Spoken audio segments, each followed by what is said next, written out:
नमस्ते दोस्तों, welcome to Beyond Books education visual learning platform. मैं हूं आपका साइंस टीचर ध्रुमिल ठक्कर। दोस्तों, वीडियो की शुरुआत करने से पहले सबसे आप सभी का मैं दिल से शुक्रिया करना चाहता हूं। रिसेंटली हमने 200 सब्सक्राइबर्स को क्रॉस किया है। मेरा एक सपना ड्रीम कंप्लीट हुआ, मुझे दिख रहा है। तो मैं आप सभी से रिक्वेस्ट करूंगा कि इसी तरह आप सब हमें सपोर्ट करते रहिए और जो मैं कन्वेंशनल टीचिंग मेथड्स है उनको चेंज करना चाहता हूँ बाय विजुअल लर्निंग। तो अगर आप इसी तरह सपोर्ट करते हैं तो हम और आगे बढ़ेंगे 200 टू 2000 टू 20,000 और 2 लाख और बहुत ज़्यादा आगे बढ़ना है, कहीं पर रुकना नहीं है। तो आपके सपोर्ट और प्यार की ज़रूरत होगी, तो इसी तरह हमें प्यार देते रहिएगा।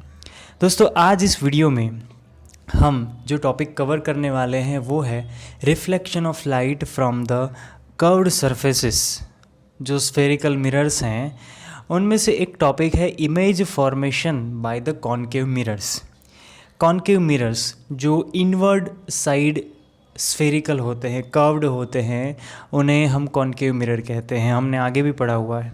तो उस मिरर में किस तरह से इमेज फॉर्म होती है उसके बारे में आज डिस्कस करने वाले इसके वीडियो में, राइट। तो चलिए फिर शुरुआत करते हैं। और आपका जो आज का स्पेस फैक्ट है वो है कि do you know the cost of full NASA shoot. जो ये स्पेस सूट आता है उसकी टोटल कॉस्ट कितनी होती है, क्या आपको पता है? और इसका अगर आपको आंसर जानते हैं, आप इसका आंसर, तो मुझे कमेंट में बता सकते हैं। अगर नहीं जानते तो इस वीडियो को एंड तक ज़रूर देखिएगा। इस आंसर को मैं रिवील करने वाला हूँ at the end of the video. हमारा जो टॉपिक है वो शुरुआत करते हैं। उससे पहले हमें कुछ चीज़ें जाननी ज़रूरी है कि जो इमेज फॉर्मेशन हम कॉन्केव मिरर से बात कर रहे हैं वो इमेज फॉर्मेशन अलग अलग पोजीशंस पे ऑब्जेक्ट को रख के हम देखेंगे। जैसे between the poles and focus point पे रख के देखेंगे, focus point and centre of curvature के बीच में, at the centre of curvature, then beyond centre of curvature and last position is at infinity. इन 6 डिफरेंट पोजीशन पे हम ऑब्जेक्ट को रखेंगे और ऑब्जर्व करेंगे कि नेचर कैसा आता है ऑब्जेक्ट की इमेज का। दूसरी एक चीज़ जो आपको मैं बताना चाहूँगा कि हम जितने भी रे डायग्राम्स देख रहे हैं और आगे भी जितने देखने वाले हैं, सपोज़ मान लो यहाँ पे हमने कोई एक ऑब्जेक्ट ए बी रख दिया है, ठीक है। तो ए में से निकलने वाली रे इस तरह से जाएगी, लेकिन जो बी होगा वो हमने प्रिंसिपल एक्सिस पे रखा है और बी में से निकलने वाली रेज हमेशा प्रिंसिपल एक्सिस के अलॉन्ग होगी, तो वो रिफ्लेक्ट बैक होके वहीं पे आने वाली है। तो वो रेस को, रिफ्लेक्टेड रे को हम शो नहीं करेंगे। सेम पाथ से रिवर्स आती है तो उसे हमें बताने की ज़रूरत नहीं है। हम सिर्फ देखेंगे कि पॉइंट ए में से निकलने वाली रे कहाँ पे जाती है, रिफ्लेक्ट बैक कैसे करती है और उसी से कैसे इमेज फॉर्मेशन होती है। और हम 2 ही रेस का इस्तेमाल करने वाले हैं। तो चलिए फिर शुरुआत करते हैं सबसे पहले पॉइंट की, बिटवीन पोल एंड फोकस। तो हम देखे थे कि जो ऑब्जेक्ट होता है उसको अगर हम इस F यानी कि फोकस एंड पोल के बीच में अगर रखें तो हमें इमेज कैसे मिलती है। दोस्तों, यहाँ पे जो ऑब्जेक्ट है दैट इज़ ए बी। ए में से 2 इंसिडेंस रे निकल रही है, that is A D and A E, right. यहाँ पे क्लियरली आप देख सकते अलग अलग ए डी एंड ए ई, इस तरह से 2 रेज निकल रही है और इंसिडेंट हो रही है डी एंड ई पे। अब ये जो इंसिडेंट रेज हैं ये रिफ्लेक्ट बैक हो रही है। एक जो फर्स्ट इंसिडेंट रे है वो रिफ्लेक्ट बैक हो रही है and passing from the point F, या तो फोकस में से पास हो रही है। एंड जो दूसरी रिफ्लेक्टेड रे है वो सेंटर ऑफ कर्वेचर में से पास हो रही है। उसका पाथ सेम होने वाला है। अगर आपको यहाँ पे जो रूल्स मैंने अगले वीडियो में बताए थे वो समझने हैं तो यहाँ पे आप देख सकते हो कि अगर कोई इंसिडेंट रे पैरेलल रे के पैरेलल है, प्रिंसिपल एक्सिस के पैरेलल है, तो वो हमेशा फोकस पॉइंट में से ही रिफ्लेक्ट करेगी। तो ये रूल यहाँ पे अप्लाई हो रहा है। ओके, तो अब यहाँ पे हम स्टडी करते हैं कि रिफ्लेक्टेड रेस कैसे हो रही है। यहाँ पे आपको दिख रहा होगा कि डाइवर्ज हो रही है दैट इज़ डी एफ ले लेते हैं और ई सी ले लेते हैं, जो रिफ्लेक्टेड रे है वो डाइवर्ज हो रही है, यानी कि जो मिरर की ये साइड है, रिफ्लेक्टिंग साइड है इस वाली, ये वाली, यहाँ पे ये दोनों कभी मिलने वाली है नहीं, बिकॉज डाइवर्ज हो रही है, एंगल उनके बीच का बढ़ ही रहा है, कभी भी मीट होने वाली नहीं है। तो ये इमेज हमेशा बड़ी दिखेगी, राइट। यहाँ पे आपको दिख रहा है कि ऑब्जर्वर की जो आई है उस पर ये साइज़ से थोड़ी बड़ी साइज़ यहाँ पे दिख रही है। तो हम यहाँ पे क्या ऑब्जर्व करते हैं, इनको पीछे खींचा जाता है, राइट। इमेजिन किया जाता है कि they are meeting behind the mirror और यहाँ पे इंटरसेक्ट होती है, तो इस पॉइंट से लेके इस पॉइंट तक को हम कहते हैं image, that is the virtual, क्योंकि that is not the real. We are imagining that this reflected rays are meeting behind the concave mirror. It means that on the non-reflecting side. तो virtual it means that is non-real. तो ये जो image हमें दिख रही है A dash B dash, उसकी properties कैसी है, that is forming behind the mirror, virtual and erect. Erect का मतलब होता है जैसी ऑब्जेक्ट है वैसा ही इमेज, यानी कि A ऊपर है तो A डैश भी ऊपर है, यानी कि सीधी इमेज। अगर मैं सिंपल लैंग्वेज में कहूँ तो दैट इज़ के सीधी इमेज मुझे दिखती है, वर्चुअल है, that is not the real. Real अगर इस केस में मिलेगी तो ही होगा। Then larger than the object, यहाँ पे ए बी की साइज़ और ए डैश बी डैश की साइज़ अब अगर कंपेयर करके देखो तो दिखेगा कि ए डैश बी डैश जो इमेज है वो image that is larger than the object, हम कह सकते हैं मैग्नीफाइड। तो इस प्रिंसिपल का यूज़ कहाँ पे होता है, जैसे आप देख सकते हो इस पर्टिकुलर इमेज के अंदर कि एक कॉन्केव मिरर के आगे हमने ये मैच स्टिक रख दी है, तो this is our original object, but whatever we are seeing is the image. Similarly, this is the object, this concave mirror, and we can see the eyes of the object are very larger, and this spoon consists of this concave mirror which is used by the dentist, जो क्या करते हैं कि दांत के नज़दीक एकदम लेके जाते हैं, नज़दीक एकदम, और वहाँ से जो कोई भी डिफेक्ट है वो उनको क्लियरली दिख सकती है। तो यहाँ पे क्या होता है कि कॉन्केव मिरर के फोकस एंड पोल के बीच में ऑब्जेक्ट को रखा जाता है, और अगर यहाँ पे ऑब्जेक्ट है तो जो मिलने वाली इमेज है वो बहुत बड़ी होगी, लार्जर देन द ऑब्जेक्ट। तो अगर आपको ये पूछा जाए कि what are the characteristics of the object when placed pole and focus, तो इमेज कैसी फॉर्म होगी, तो सबसे पहले it will form behind the mirror, secondly it will be virtual and erect, and it is of larger than the object size. ये 3 characteristics आपको लिखनी है। एंड यूज़ अगर पूछे तो आप यहाँ पे मेकअप जो मिरर आता है वो लिख सकते हो, देन डेंटिस्ट का जो मिरर आता है वो लिख सकते हो। अब आते हैं हमारे सेकंड पॉइंट पे कि when the object is placed at focus. अब हम क्या कर रहे हैं, लेफ्ट हैंड साइड जा रहे हैं, फोकस एंड पोल के बीच में ऑब्जेक्ट को रखा था, थोड़ा लेफ्ट हैंड साइड उसको हम लेके जाएंगे। तो यहाँ पे अभी अगेन 2 रेज आर इमर्जिंग कि पॉइंट ए में से एक पैरेलल जा रही है और एक इस तरह से जा रही है। पैरेलल जा रही है तो फोकस में से रिफ्लेक्ट बैक करेगी एंड कर्वेचर में से रिफ्लेक्ट बैक करेगी। तो यहाँ पे आपको दिखेगा कि जो रिफ्लेक्टर रे है दोनों वो पैरेलल है, और पैरेलल लाइन कभी भी मीट नहीं होती, ना आगे ना पीछे, कभी भी मीट नहीं होगी। तो यहाँ पे कैरेक्टरिस्टिक्स कैसी आती है कि इन्फिनिटी पे मिलता है। इन्फिनिटी इट मीन्स कि नॉट कि बहुत दूर, लेकिन जो कॉन्केव मिरर है उसका जो एपर्चर होता है, जो मैंने आपको लास्ट वीडियोस में बताया हुआ है, अगर नहीं पता आपको तो वो प्रीवियस वीडियोस आप प्लेलिस्ट में जाके देख सकते हैं, इस आई बटन पे क्लिक कीजिएगा आपको वो मिल जाएगी।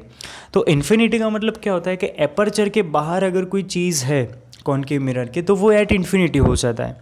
और यहाँ पे जो हम साइज़ की बात करें तो वो बहुत बड़ी हो जाती है, हाईली मैग्नीफाइड हो जाती है जब फोकस पॉइंट पे किसी चीज़ को रखा जाता है। इसका रियल लाइफ एग्जांपल अगर आप देखें तो रियल लाइफ एग्जांपल हमें कार की जो हेडलाइट्स होती है वहाँ पे, या तो कोई टॉर्च लाइट होती है वहाँ पे हम रखते हैं। जैसे मान लो इस एग्जांपल में कि एक बल्ब है, बल्ब को कहाँ रखा हुआ है,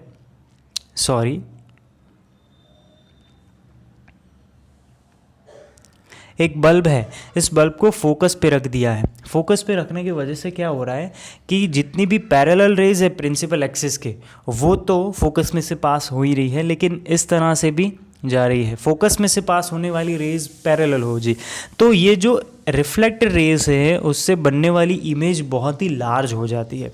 बल्ब की साइज़ अगर आप देखोगे तो वो बहुत छोटी है, लेकिन उससे निकलने वाली रेज या तो उससे निकलने वाली जो लाइट रेज या तो इमेज जो बन रही है वो बहुत बड़ी है, हम कह सकते हैं हाईली मैग्नीफाइड। और इसी वजह से आप देखोगे कि टॉर्च लाइट की जो स्ट्रेंथ होती है, लेंथ दूर तक फेंकने की, वो बहुत ज़्यादा हो जाती है, हाईली मैग्नीफाइड, इन्फिनिटी पे हमको मिलती है, right. So this is how the principal, ये जो रूल है ऑब्जेक्ट को फोकस पे रखने का यूज़ किया जाता है इन रियल लाइफ। तो आपको कैरेक्टरिस्टिक्स याद इस तरह से रखनी है कि सबसे पहले हमें कहाँ मिलती है, एट इन्फिनिटी, सेम साइड पे। देन अगर बात करें उसकी कैरेक्टरिस्टिक नेचर की, तो रियल मिलेगी, रियल बिकॉज कॉन्केव मिरर की रिफ्लेक्टिंग साइड पे ही हमको मिलती है। एंड इन्वर्टेड, इन्वर्टेड माने उल्टी मिलेगी, ए बी है तो बी ऊपर चला जाएगा, ए नीचे आएगा। And third that is highly magnified, highly enlarge, ये भी आप लिख सकते हो। नेक्स्ट पॉइंट की अगर बात करें तो दैट इज़ ऑब्जेक्ट को अगर हम centre of curvature and focus के बीच में अगर रखते हैं तो कैसे मिलती है। तो सिमिलरली हमें दो रेज देखनी है, one is parallel to principal axis and one is passing from the centre of the curvature. Parallel to principal axis है, दैट इज़ कि रिफ्लेक्टेड रे जो होगी वो कहाँ पे होगी, फोकस पॉइंट में से, राइट, और सेंटर ऑफ कर्वेचर में से तो वही होने वाली है। अब ये दोनों रेज कहाँ पे मिलती है, एट पॉइंट ए डैश, और यहाँ से अगर एक लाइन खींचे तो वो बी डैश होगी, जो हमारी इमेज है। यानी कि अगर ऑब्जेक्ट को centre of curvature and focus के बीच में रखते हैं तो इमेज ऑब्जेक्ट से बड़ी आती है, इन्वर्टेड आती है और रियल आती है। और कहाँ पे मिलती है, हमें beyond the centre of curvature, मतलब सेंटर ऑफ कर्वेचर से आगे मिल रही है, राइट। तो इतनी दूर भी नहीं मिलती, इतनी नज़दीक भी नहीं मिलती, इन्फिनिटी और सेंटर ऑफ कर्वेचर के बीच में मिलती है, और obviously larger than the object. तो whenever the object is placed between centre of curvature and focus, the image is located at beyond the center of the curvature, it is of larger than the object, and it is real and inverted. These are the three characteristics of this third position. Next is the fourth position, that is whenever the object is placed at center of curvature. Suppose we have placed object AB at center of curvature. There are two rays emerging from point A, that is AD and AF or AE, whatever you are saying. So आपको पता है कि parallel to principal axis will reflect back from the focus and centre of curvature में से जा रही है, so it will be sorry, यहाँ पे एक अलग सीन है, दैट इज़ फोकस में से पास हो रही है तो पैरेलल जाएगी, राइट। अगेन एक बार देख लीजिए आप कि parallel to principal axis, then passing from the focus reflecting back from the parallel to principal axis. So whenever the image is kept at center of curvature, it is found at same point, that is at center of the curvature. The nature is real and inverted and the size is same as the object size. So this is the fourth case when the object is placed at center of curvature. Number fifth position is whenever the object is kept beyond the center of curvature. थोड़ा सा दूर रखते हैं अगर, तो क्या होगा, यहाँ पे number one that is principal to parallel to principal axis passing from the focus, centre of curvature में से पास होगी और यहाँ पे हमको मिलती है। तो यहाँ पे अगर आप साइज़ को ऑब्जर्व करोगे तो ऑब्जेक्ट की साइज़ से इमेज की साइज़ बहुत बड़ी है। इट मीन्स जो इमेज मिल रही है वो छोटी है, इन्वर्टेड है, रियल है, लेकिन साइज़ में छोटी है। और कहाँ पे मिल रही है, that is between C and F, ठीक है। तो ये तीन कैरेक्टरिस्टिक्स आपको याद रखनी है। नंबर 6, चलिए अब इसका थोड़ा एग्जाम्पल देख लेते हैं कि स्पून एक कॉन्केव मिरर की तरह ही काम करता है ना। तो कॉन्केव मिरर एक स्पून को आप ले लो और अगर आप अपने फेस को थोड़ा सा दूर रखोगे कॉन्केव मिरर से तो आपको अपना चेहरा उल्टा दिखेगा और छोटा दिखेगा, right? क्योंकि shining spoon is working as a concave mirror and you are as a object. So whenever you are placed at beyond the center of curvature, your image will be inverted, smaller in size, and you will see that it is real, right? So this is the one real life scenario of whenever the object is kept beyond the center of curvature.